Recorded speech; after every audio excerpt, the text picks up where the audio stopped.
This video is presented for historical and educational purposes only. World Documentary Archives strongly condemns hate speech, violence, and all forms of extremism. July 7th, 1945, the President of the United States sails for the Berlin Conference. Assignment? To settle the problems following the war in Europe and to carry on the partnership which won the war. This is the cruiser Augusta, the same ship on which Franklin Roosevelt and Winston Churchill began to plan the course of international cooperation with the Atlantic Charter.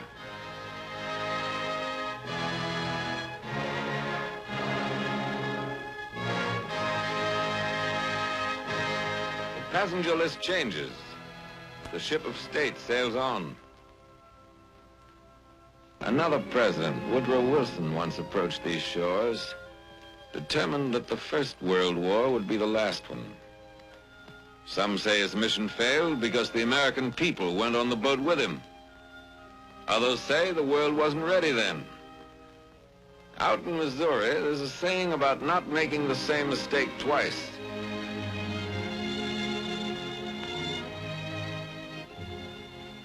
Yes, another president has come on such a mission before.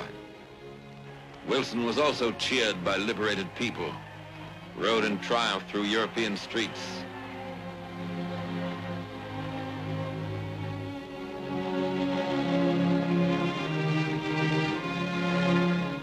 This same outfit, the 35th Division, with which Harry Truman served in World War I, has had to fight through another war. Third coming up? No. This time, the American president travels with a new strength. This time, the American people are on board with him. He is armed with the San Francisco United Nations Charter, ratified by the Senate. Bretton Woods Monetary Agreement, approved. Reciprocal Trade Bill, passed. Combined Food Board and Combined Coal Board, all set to operate. United Nations Relief and Rehabilitation Program, already voted $450 million by the American people.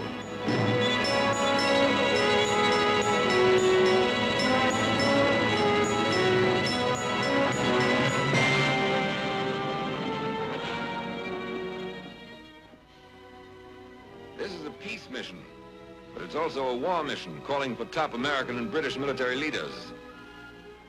In the President's own words, the primary task facing the nation today is to win the war in Japan, to win it completely, and to win it as quickly as possible. For every day by which it is shortened means the saving of American lives.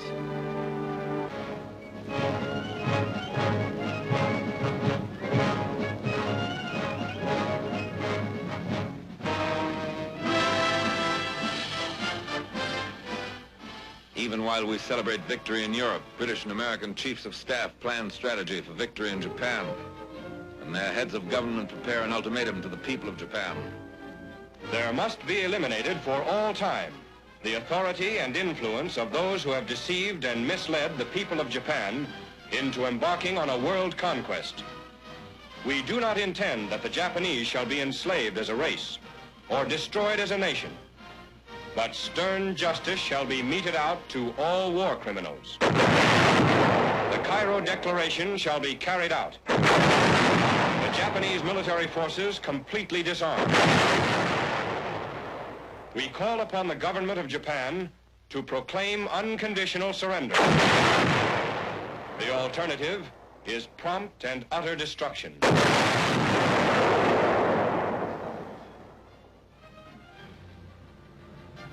Our threats are not idle threats. The proof is in Berlin, 1945, capital of German fascism, which tried to destroy the rest of the world. Unter den Linden, stamping ground of the Superman. But not the same old street scene as before.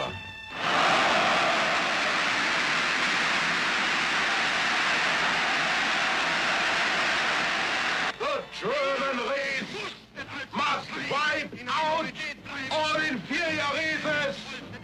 America, with its mixed peoples, with its ridiculous notions of equality and freedom, cannot stand up against us, America!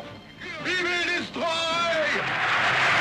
But Hitler is not around to hear our answer. We have conclusively proven that a free people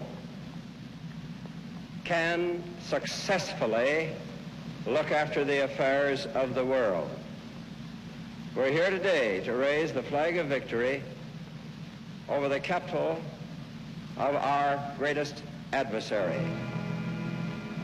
In doing that, we must remember that in raising that flag, we are raising it in the name of the people of the United States who are looking forward to a better world, a peaceful world, a world in which all the people will have an opportunity to enjoy the good things of life and not just a few at the top.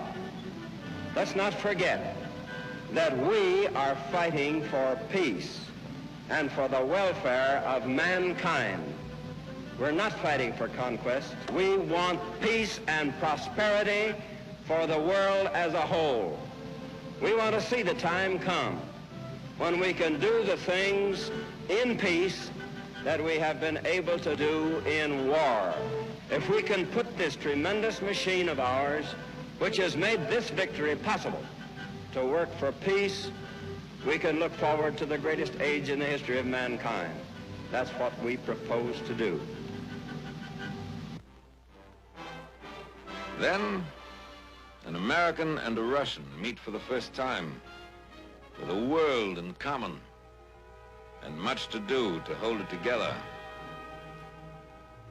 Here at Potsdam, palace suburb of Berlin, Germany, Frederick the Great once listened to the flute and enjoyed poetry and art while plotting the conquest of Europe. Here from Potsdam, 3 generations of German militarism: Frederick, Kaiser Wilhelm, and Adolf Hitler planned to remake the world by conquest. Here today, a different kind of big 3 plan to do it another way, by cooperation. Today at Potsdam, our job is to build further the structure of peace upon the foundations already laid by the big 3. To understand this monument, we must examine the cornerstones. 15 months later, Yalta. Unified military strategy had already brought many victories. Now to complete plans for Germany's speedy defeat, to reaffirm the Atlantic Charter, and to translate principles into hard, practical facts, with plans for San Francisco, where the hands of many nations signed a charter for permanent peace. And on the battlefield of Germany, another combined operation of the big 3. Yank, Tommy, and Rus brought victory.